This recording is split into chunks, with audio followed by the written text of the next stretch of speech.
Good morning students. हम chapter number 2 को पढ़ रहे थे, तुलसीदास द्वारा रचित राम लक्ष्मण परशुराम संवाद, जिसके 4 पद हम पढ़ चुके हैं। अब तक का जो लक्ष्मण और परशुराम के बीच जो संवाद चल रहा था, मैं उम्मीद करता हूं कि आपने उसको रिवाइज किया होगा, ठीक से एक एक शब्द को समझने की कोशिश करी होगी। आते हैं हम 5वें पद पर कि पिछले क्लास में वहाँ पे अंतिम पद वहाँ लक्ष्मण का चल रहा था कि लक्ष्मण ने ये कहा था अंतिम पद में कि जो भी कोई वीर होता है तो वह रणभूमि में अपने सामने शत्रु को पाकर के वीरतापूर्ण कार्य करता है, अपने मुख से कहकर अपनी करनी को नहीं जताता, अर्थात वो कायरतापूर्ण व्यवहार होता है यदि अगर अपनी कीर्ति के बारे में हम बताते रहें तो। उसी क्रम में लक्ष्मण आगे बढ़ते हुए कहते हैं परशुराम जी को कि क्या कहते हैं कि तुम तो काल हाँक जनु लावा, बार बार मोही लागी बुलावा। ऐसा लगता है, लक्ष्मण कहते हैं परशुराम जी से कि ऐसा लगता है तुम तो मतलब आप तो कालू हाँक जनु लावा, जनु फिर उत्प्रेक्षा अलंकार, कि ऐसा लगता है कि मानो तुम तो मेरे लिए काल का मतलब मृत्यु को हाँक कर लाए हो। जैसे आमतौर पर हाँकने की जो प्रक्रिया होती है वो पशुओं के लिए, जानवरों के लिए होती है, कि ऐसा लगता है कि जैसे मृत्यु कहीं दूर थी और तुम उस मृत्यु को मेरे लिए हाँक करके तुम लाए हो। तुम तो काल हाँक जनु लावा, बार बार मोही लागी बुलावा, और बार बार तुम मुझे उस मृत्यु के लिए तुम क्या कर रहे हो, बुला रहे हो। बार बार मोही लागी बुलावा, ऐसा प्रतीत होता है। ये भी मजाक उड़ाते हुए ही कह रहे हैं कि ऐसा लग रहा है कि जैसे तुम मेरे लिए मृत्यु को हाँक करके ला रहे हो और बार बार मुझे क्या कर रहे हो, बुला रहे हो। फिर अगली पंक्तियों में जैसे ही जब लक्ष्मण ने बात, तो यहां तक कि ये पंक्ति ये लक्ष्मण की है, ये पंक्ति किसने कही, लक्ष्मण ने। लेकिन अब संवाद शुरू हो जाता है परशुराम जी का। अब यहाँ परशुराम जी बोलने लगते हैं और जैसे ही लक्ष्मण ने ये बात कही तो इसकी प्रतिक्रिया स्वरूप क्या होता है, परशुराम जी पर इसका क्या रिएक्शन होता है इस बात का। तो कैसे कहते हैं कि सुनत लखन के वचन कठोरा, सुनत सुनकर लखन लक्ष्मण के वचन कठोरा, कि लक्ष्मण के कठोर वचनों को सुनकर के परशु सुधारी। इस परशु का मतलब देखिए, बार बार 2 बार ये शब्द आता है परशु, एक बार फरसे के लिए आता है, एक बार परशुराम के लिए आता है। तो यहाँ परशुराम जी के लिए नहीं है, यहाँ किसके लिए है, फरसे के लिए, कि जब लक्ष्मण के इन कठोर वचनों को परशुराम जी ने सुना तो उनके हाथ में फरसा था। तो जैसे ही उन्होंने ये वचन बोले तो उन्होंने अपने फरसे को और ज्यादा मजबूती के साथ उसको पकड़ लिया, मतलब उस पर ग्रिप बना ली अपनी अच्छे से, कि सुनत लखन के वचन कठोरा परसु सुधारी, अपने उस फरसे को ठीक से पकड़ लिया। सुधारी का मतलब सुधार कर, ठीक से पकड़ लिया। परसु सुधारी धरेऊ, और सुधार कर रख लिया, कर गोरा, और भी ज्यादा खतरनाक करके उसको संभाल करके अपने हाथ में ले लिया। मतलब जैसे वार करने की स्थिति हो, इस तरीके से उन्होंने उस फरसे को संभाल लिया जब लक्ष्मण ने इस तरह के कठोर वचन बोले तब। इसके बाद फिर परशुराम जी क्या कहते हैं, अब जनी देही दोषु मोहि लोगु, अब जनी देही दोष मोहि लोगु, कटुबादी बालकु बद जोगु। अब जनी, अब चाहे देई दोषु, दे सकते हैं दोष, मोही मुझे, लोगु लोग, अब मुझे लोग चाहे दोष दे सकते हैं। कटुबादी, कटु वचन बोलने वाला बालक, यह बालक बद जोगु, बद का मतलब वध और जोगु का मतलब योग्य, कि यह बालक तो वध के योग्य है। अब चाहे मुझे यहाँ जितने भी लोग बैठे हैं वो मुझे चाहे कितना ही दोष दें, लेकिन यह बालक तो मरने योग्य है, अर्थात इसका वध तो मुझे करना ही होगा। अब इसके बाद अगली पंक्तियों में परशुराम जी क्या कहते हैं, बाल बिलो की, बालक देखकर, बाल का मतलब बालक, बिलोकी का मतलब देखकर या जानकर, बाल बिलो की बहुत मैं बाँचा, कि बालक समझकर मैं बहुत बचता रहा, या मैं इसको देखता रहा, बालक समझ करके मैं इससे बचता रहा। अब ये हूँ और अब यही, अब ये हूँ का मतलब अब यही, अब ये हूँ मरनी हार भा साचा, अब यह मरने वाला है, मरनी हार का मतलब मरने वाला, कि अब ये हूँ, अब यही मरनिहार मरने वाला है, बा साचा यह सत्य है, कि यही बालक अब मरने वाला है, क्योंकि इसके वचन इतने कठोर हैं और यह इसे इस बात का अंदाजा ही नहीं है कि बड़ों से कैसे बात की जाती है और इसने क्या अपराध किया है। तो इस तरीके से परशुराम जी बहुत ज्यादा क्रोधित होते हैं। फिर क्या कहते हैं कौशिक का, अब ये यहाँ ये 3 पंक्तियां ये किसके साथ किसकी हैं, परशुराम जी की, परशुराम, ये परशुराम जी की पंक्तियां। फिर यहाँ ऋषि विश्वामित्र, अब ये जो पंक्ति है ना ये विश्वामित्र के द्वारा बोली गई, विश्वामित्र, ऋषि विश्वामित्र। कौशिक कहा कि ऋषि कौशिक ने कहा, विश्वामित्र जी ने कहा, कौशिक कहा क्षमीय अपराधु, क्षमीय क्षमा करें, अपराधु का मतलब अपराध, कि ऋषि विश्वामित्र ने उनसे कहा परशुराम जी से कि हे मुनि आप इसके अपराध को क्या करिए, क्षमा करिए। कौशिक कहा क्षमीय अपराधु बाल दोष गणहीन साधु, बाल दोष कि एक बालक के दोष को गणही गिनता नहीं, न का मतलब नहीं, एक बालक के दोषों को एक साधु जो होता है, एक भला व्यक्ति जो होता है, एक सज्जन व्यक्ति जो होता है, वो किसी बालक के दोषों को गिनता नहीं है, तो इसके अपराध को आप क्षमा कीजिए। अब यहाँ पे फिर परशुराम जी का संवाद शुरू होता है और परशुराम जी का शुरुआत यहाँ से होती है। ये 3 संवाद जो हैं ये परशुराम जी के दे रखे हैं। उन्होंने क्या कहा, खर कुठार, खर कुठार मैं अकरुण को ही, खर का मतलब क्या है यहाँ खतरनाक, कुठार का मतलब उनका वो कुलाड़ा अर्थात फरसा। परशुराम जी कहते हैं कि देखिए लक्ष्मण का वध करने के लिए क्या क्या अनुकूल परिस्थितियां बन रही हैं, ये बात परशुराम जी समझाना चाहते हैं कि मैं इसका मारूं, इसके लिए परिस्थितियां ही अनुकूल हो गई हैं। क्या क्या परिस्थितियां वो बताते हैं। खर कुठार कि मेरा खतरनाक तो यह कुलाड़ा, मैं अकरुण, अकरुण का मतलब करुणा का मतलब दया होता है, ए का मतलब नहीं, मैं अकरुण मुझ में दया नहीं, मतलब एक तो मेरा कुलाड़ा खतरनाक, ऊपर से मुझ में दया नहीं, और उसके ऊपर मैं बहुत ज्यादा क्रोधी स्वभाव का, मेरा कुलाड़ा खतरनाक, मुझ में दया नहीं और मेरा क्रोधी स्वभाव। आगे और मेरे सामने अपराधी गुरु द्रोही, और मेरे सामने अपराधी खड़ा है मेरे गुरु से द्रोह करने वाला, अर्थात जब शिव धनुष भंग हो गया था तो वो अपमान मान रहे थे। वो कह रहे थे कि देखिए परिस्थितियां कितनी अनुकूल बन रही हैं इस ढंग से कि मेरा कुलाड़ा खतरनाक, मुझ में दया जरा सी भी नहीं, ऊपर से मैं क्रोधी, और मेरे सामने यह मेरे गुरु का द्रोही अर्थात यह अपराधी मेरे सामने खड़ा है। लेकिन फिर भी अगली पंक्तियों में परशुराम जी कहते हैं कि वो छोड़ देते हैं, कौशिक विश्वामित्र की बात को अहमियत देते हैं, समझते हैं, और वो क्या कहते हैं विश्वामित्र से ये समझिए, उतरू देत छोड़ू बिन मारे, उतरू देत कि उत्तर दे सकता था, उतरू देत कि मैं इसे उत्तर दे सकता था, मैं जवाब दे सकता था। ये बात किसने कही, परशुराम जी ने विश्वामित्र से कही है।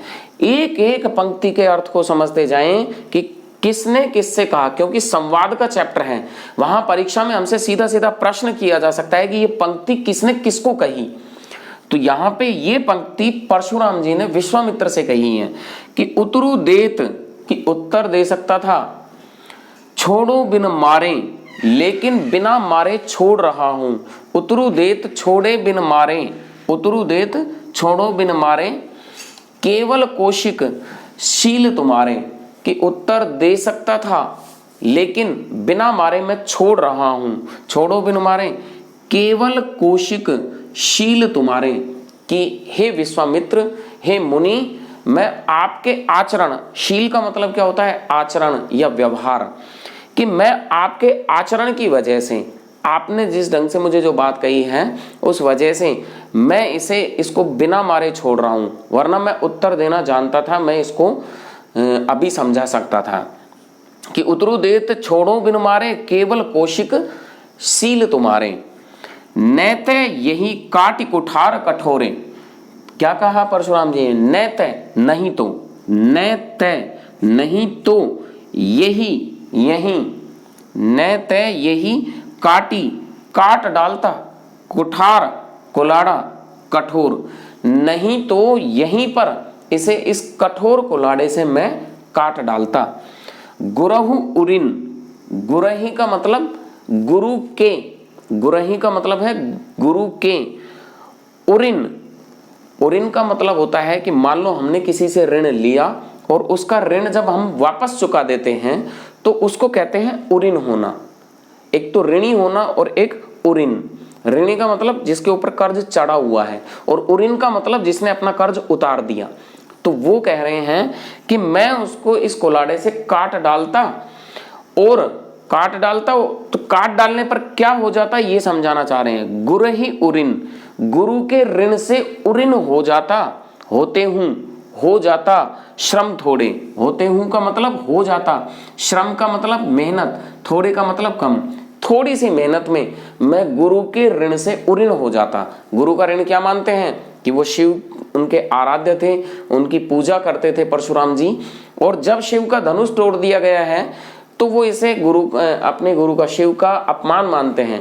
तो वे कहते हैं कि मैं तो इस कठोर कुलाड़े से इसको काट करके, मुझे कोई इसको काटने में जरा सी देर भी नहीं लगती, और थोड़े से श्रम से ही मैं गुरु के ऋण से क्या हो जाता, उऋण हो जाता। ये बात परशुराम जी ने कही है यहां से।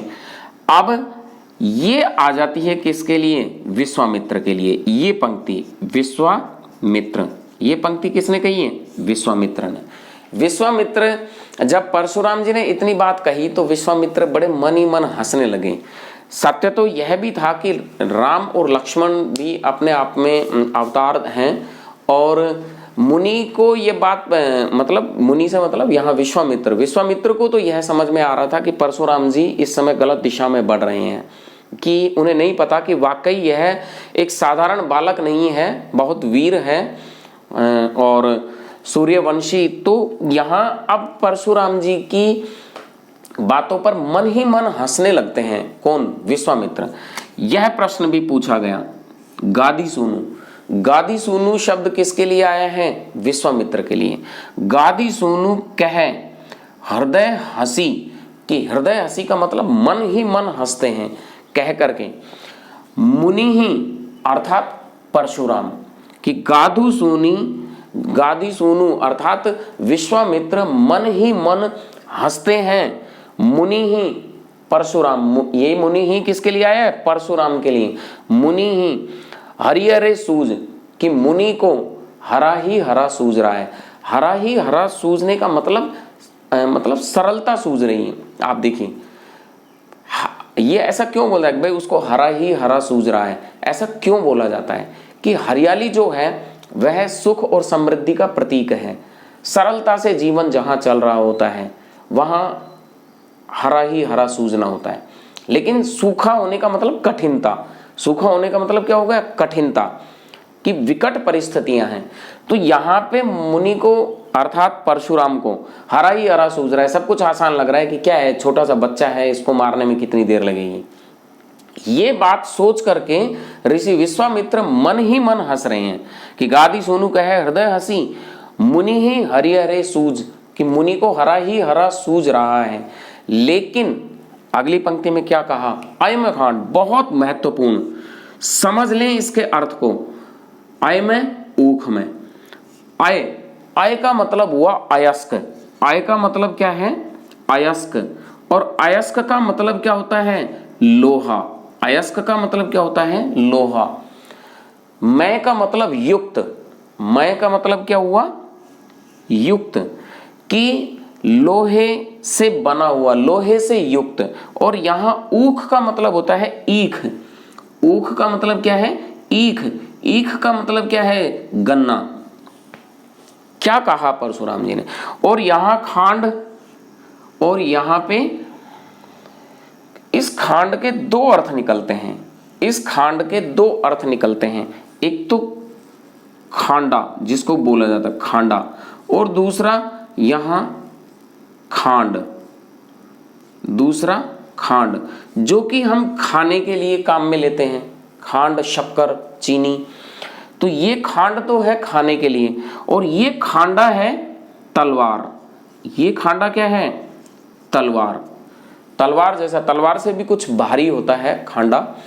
तो यहां पे ऋषि विश्वामित्र क्या कह रहे हैं कि मुनि को अभी ज्ञान नहीं है, मुनि को अभी समझ नहीं है कि उनके सामने अयमय खांड, कि उनके सामने, अयमय का मतलब लोहे से बना हुआ खांडा है अर्थात तलवार, कि उनके सामने अयमय खांड अर्थात लोहे से बनी हुई वह तलवार है। न, ना की, न का मतलब ना की, ऊखमय, ना की ईख से बनी हुई खांड।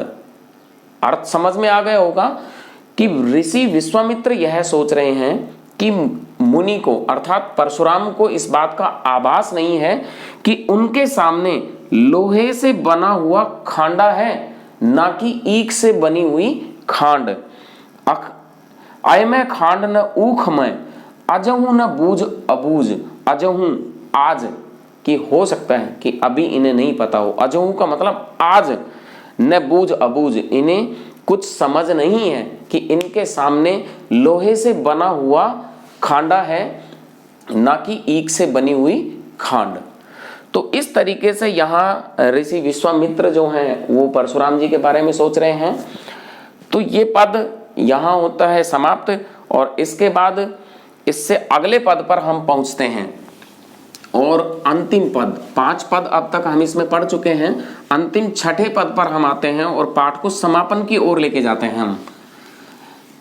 आप लोगों को भी काफी लंबा लगा होगा ये चैप्टर, लेकिन बहुत आनंद का चैप्टर है। चूंकि आप रामायण देख भी चुके हैं, सरलता से हमें यह समझ में भी आ रहा होगा।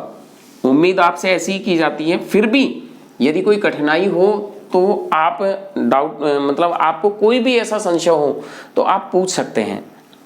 चलिए इसके बाद हम अगले पद पर हम आते हैं, और अगले पद में तो परशुराम जी के इस तरह के कथनों को सुन करके फिर लक्ष्मण कुछ भड़काऊ बातें बोलते हैं कि जो उनके क्रोध में और भी ज्यादा उनको भड़का देते हैं परशुराम जी के। क्या कहा लक्ष्मण ने? कहेहु लखन, कहेहु लखन, कि लक्ष्मण कहते हैं मुनि सीलु तुम्हारा, मुनि सीलु तुम्हारा, कि लक्ष्मण कहते हैं कि हे मुनि सीलु, सीलु का मतलब शील, शील का मतलब आचरण, व्यवहार, कि हे मुनि तुम्हारे आचरण को, कि तुम्हारे आचरण को नहीं जान, को नहीं जान, कि कौन नहीं जानता, विदित संसारा, कि विदित का मतलब जानना और संसार जानते ही आप, कि हे मुनि तुम्हारे आचरण को, तुम्हारे शील को कौन नहीं जानता, सारा संसार जानता है। बहुत व्यंग्यात्मक बात उन्होंने कही है लक्ष्मण ने, और उनके क्रोध को बहुत ज्यादा भड़काने वाली बात, कि तुम्हारे आचरण को, तुम्हारे शील को, तुम्हारे व्यवहार को कौन नहीं जानता, इस संसार में सभी जानते हैं तुम्हारे इस आचरण को। क्या आचरण था? कि मात पितहि उरिन भय नीके, कि माता और पिता, माता और पिता के ऋण से उरिन हो चुके, कि माता और पिता के ऋण से तो उरिन भय हो गए, नीके अच्छी तरह, कि माता और पिता के ऋण से तो तुम पूरी तरह से उरिन हो गए हो, सारा संसार जानता है। तो ये बात बड़ी व्यंग्यात्मक बात कही थी परशुराम जी को लक्ष्मण ने। क्या कहना चाहते थे? कि सारा संसार जानता है कि तुमने अपने पिता के पितृ भक्त रहे हो तुम सदैव, और अपने पिता के कहने पर ही तुमने अपनी माता का क्या कर दिया? वध कर दिया। तो सारा संसार जानता है कि माता पिता के ऋण से तो तुम उऋण हो चुके हो अच्छी तरह से।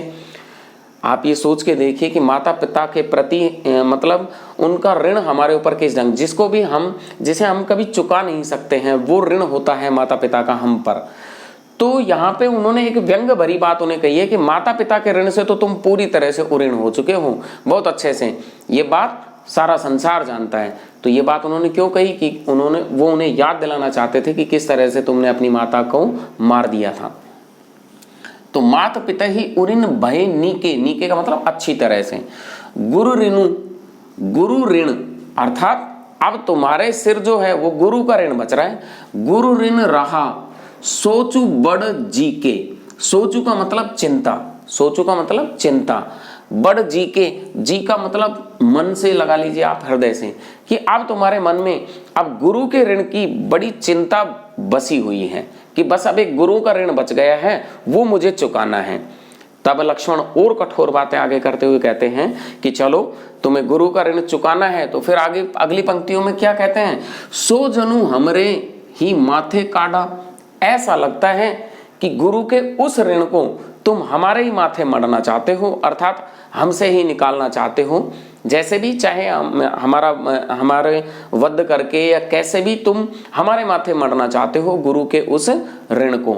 सो जनु ऐसा लगता है कि जिसे मानो हमारे ही माथे काढ़ा, कि हमारे ही सिर तुम उसे मढ़ना चाहते हो गुरु के उस ऋण को। दिन चली गई कि गुरु का ऋण जो आपके ऊपर बचा हुआ था, दिन भी बहुत ज्यादा बढ़ गए कि गुरु का ऋण तुम्हारे ऊपर तुमसे चुकाया ही नहीं गया।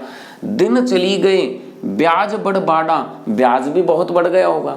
तो कितनी मजाक उड़ा रहे हैं वो परशुराम जी की, लक्ष्मण इस तरह की बातें करके कि बहुत दिन बीत गए हैं, गुरु का ऋण आप चुका नहीं पाए हो, लगता है कि ब्याज भी बहुत ज्यादा बढ़ गया होगा।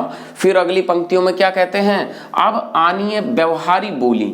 व्यवहारी ये शब्द महत्वपूर्ण, ध्यान से समझिए। व्यवहार रखने वाला अर्थात कोई मुनीम, जिसको कि व्यवहार आता हो, जिसे लेखा जोखा आता हो, जिसे जोड़ तोड़ आते हो, तो उसके लिए कहा है कि अब आनिए, कि अब आप किसी व्यवहारी को बुलवा लीजिए, अर्थात किसी अकाउंटेंट को आप बुलवा लीजिए कि जिसको लेखा जोखा आता हो।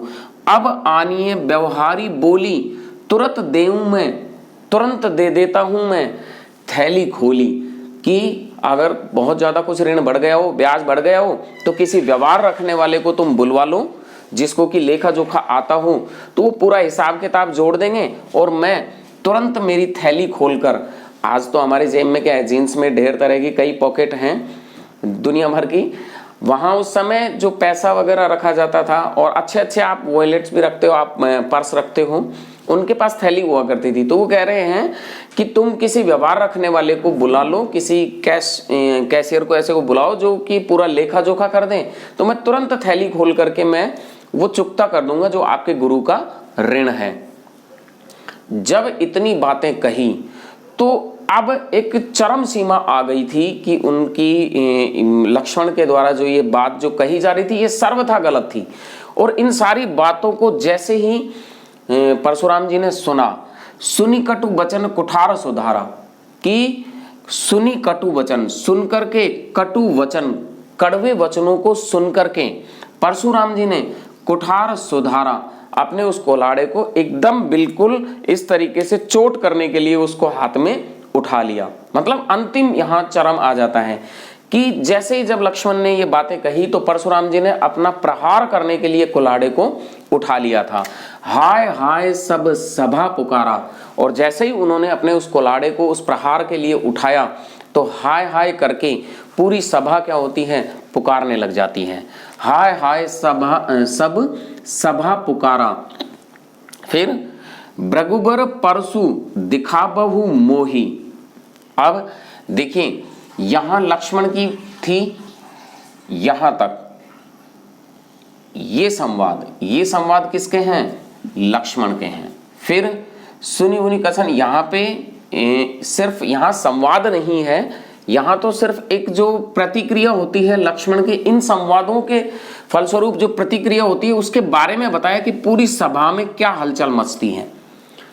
उसके बाद फिर यहां से लक्ष्मण बोलते हैं। ये दो संवाद, ये दो संवाद फिर से किसके हैं? लक्ष्मण के हैं, लक्ष्मण के हैं। ये संवाद किसका है? सभा का है। ये संवाद किसका है? सभा का है। और ये संवाद आप ये मानिए कि तुलसीदास जी का है, कि जिन्होंने ये रचना करी है, सभी का है, सब उस परिस्थिति को देख करके। आगे देखिए यहां पे क्या होता है कि हाय हाय सब सभा पुकारा। अब जब उन्होंने वो फरसा उठाया तो लक्ष्मण भी बड़े उत्तेजित हो जाते हैं। लक्ष्मण भी स्वभाव से, आपको पता है कि राम और लक्ष्मण के स्वभाव में अगर हम अंतर देखते हैं तो राम का बड़ा विनम्र स्वभाव था, बहुत शांत स्वभाव के थे, लेकिन लक्ष्मण बड़े उग्र स्वभाव के थे। तो क्या कहते हैं, जब परशुराम जी ने इस तरीके से अपना कुठार उठाया तब कहते हैं भृगुबर परशु दिखाबहु मोहि। भृगुबर, भृगु परशुराम के पिता और बर मतलब वहां उनके पुत्र। तो यहाँ भृगुबर किसके लिए आया है? परशुराम के लिए आया है। और इस लहजे में बोलते हैं कि भृगुबर परशु दिखाबहु मोहि, कि तुम मुझे फरसा दिखा रहे हो, कि हे परशुराम तुम मुझे फरसा दिखा रहे हो। विप्र विचारी, विप्र का मतलब क्या होता है? ब्राह्मण।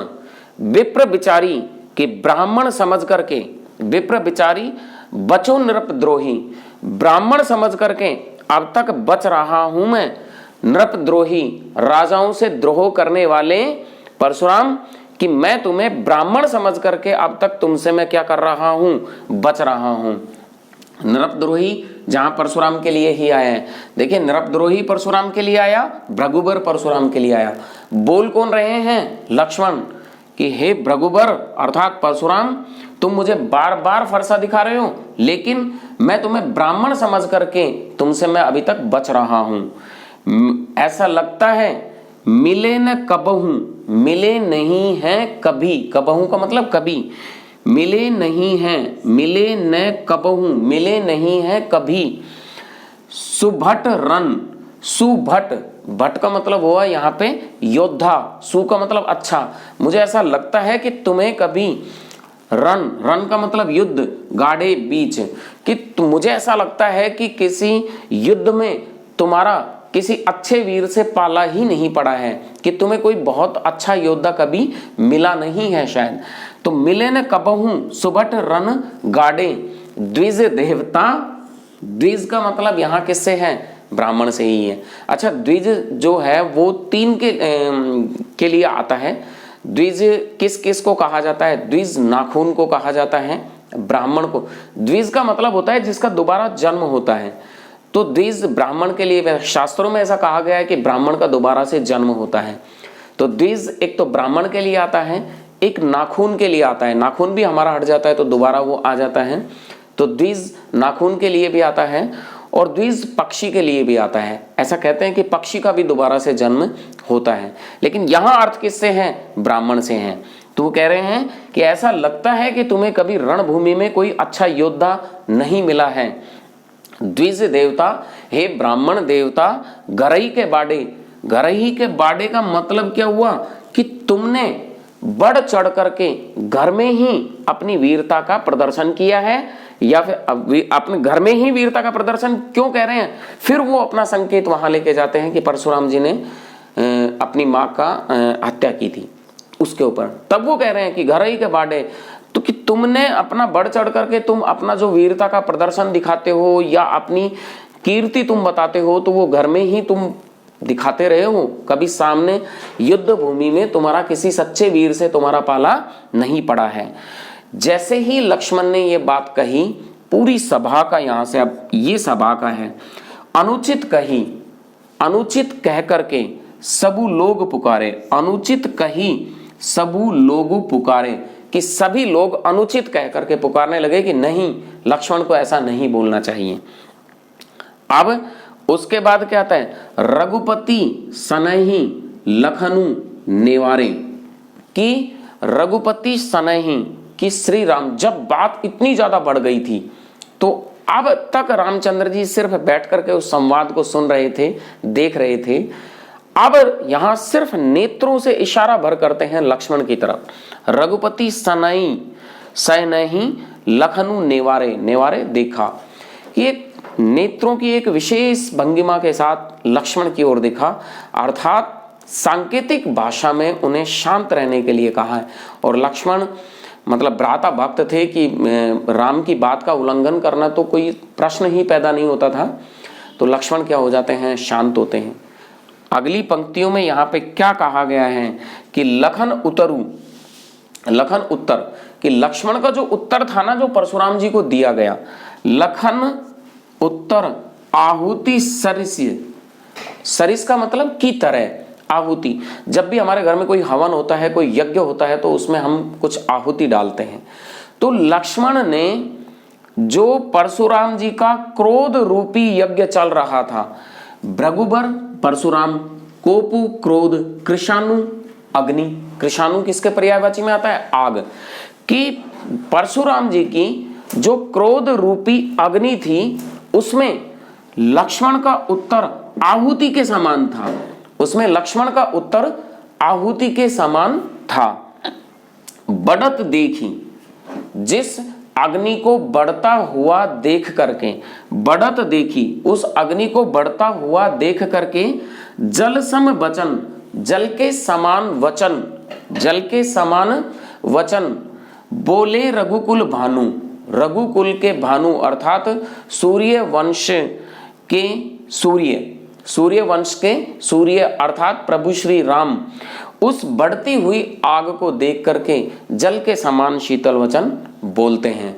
और परशुराम जी से लक्ष्मण के इस व्यवहार के लिए अंत में आगे का आप रामायण, हालांकि हमारे चैप्टर में इतना ही दिया हुआ है, लेकिन आगे के आप रहे रामायण में भी जब उसको देखा होगा तो उसमें यही आता है कि वो लक्ष्मण के व्यवहार के द्वारा जो किया गया व्यवहार था उसके लिए वो क्षमा प्रार्थी होते हैं परशुराम जी से।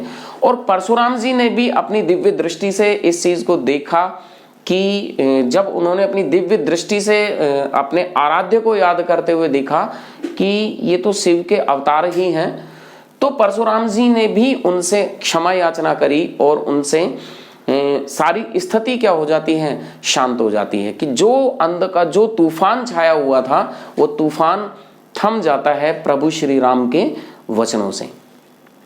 तो बच्चों ये चैप्टर हमारा खत्म होता है और मैं उम्मीद करता हूं कि आपको अच्छा लगा होगा, आपको सभी बातें समझ में आई होंगी।